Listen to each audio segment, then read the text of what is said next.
Комедия итальянского драматурга Карло Гальдони о жителях провинциального портового городка была выбрана в качестве выпускной работы абхазской группы Щукинского института не случайно. Экспрессивные итальянские страсти отлично ложатся на абхазский темперамент, а атмосфера южного побережья воцаряется будто сама по себе. Режиссер Александр Каручеков отмечает, что выпускной спектакль студентов и та постановка, которая войдет в репертуар театра, практически два разных спектакля. Прежде всего, появились новые артисты, половина состава, и это уже меняет очень многое, потому что он и сделан так в расчете на актеров и изначально, да, и на их игру, и как сам принцип вот такого старинного театра такого немного площадного, открытого, это все, весь центр тяжести, это на артисте, на его мастерстве, на его личности и на его присутствии на сцене. И поскольку половина состава нового, то это, конечно, будет уже меняться какие-то иные персонажи. Что-то мы меняем и в мизансценах, и в рисунке. Это неизбежно идет от новых исполнителей. Так что это просто будут какие-то новые персонажи. В обновленных кёджинских перепалках, помимо выпускников Щукинского института, сыграют штатные артисты Русдрама. Это Тимур Кварча, Кирилл Шишкин, Мадлена Барциц, Эмиль Петров и Марина Сичинава. Последней досталась роль Донны Паскуа, молодой, но все же умудренной замужеством девушки, которая принимает активное участие в ссоре, разгоревшейся между незамужними. Много экспрессии. Здесь много экспрессии и несдержанности. Вот такой более буйный спектакль, постоянно на каких-то разных красках, вот, и такие, как сказать, колкие ощущения испытываешь при просмотре. Грядущая премьера станет дебютным спектаклем певицы, участницы проекта «Абснестар» Лаиды Тыркба. Девушка окончила эстрадный факультет ГИТИСа по специальности актерское искусство и 8 ноября впервые выйдет на сцену Русдрама. Когда я поступила в ГИТИС, именно почему я выбрала факультет эстрады, такое название, значит, там музыка, там то, что я люблю, петь, там танцевать, все такое.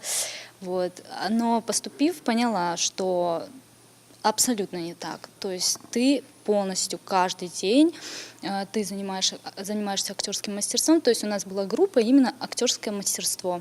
Очень мало времени уделялось вокалу, но было. И поэтому я пою, но намного меньше. 8 и 9 ноября приходите обязательно, премьера будет, я считаю, бомбическая.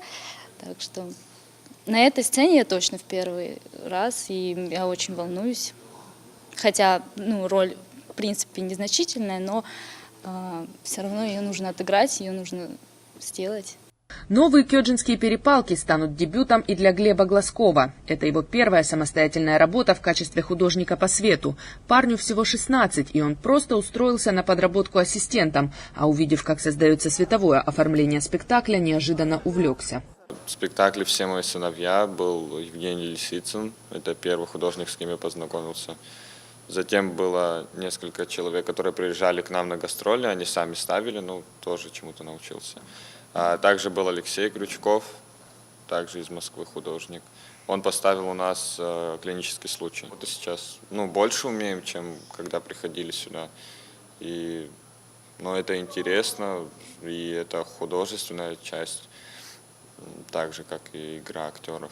Главный администратор Русдрама Дэниел Яковиди рассказал о том, почему открывать 38-й театральный сезон решили именно кёджинскими перепалками.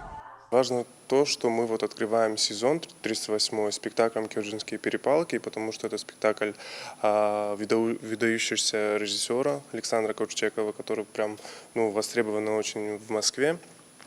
И я хочу сказать, что сейчас спектакль, в прошлом году мы его показывали, но это был спектакль студентов. Сейчас уже там играют наши актеры, это совершенно новый спектакль.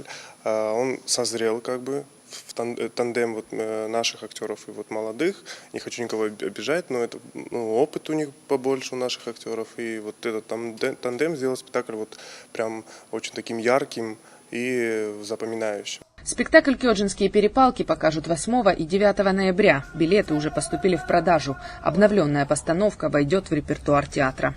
Надежда Боровикова, Сосрыку Агуха, Абаза ТВ.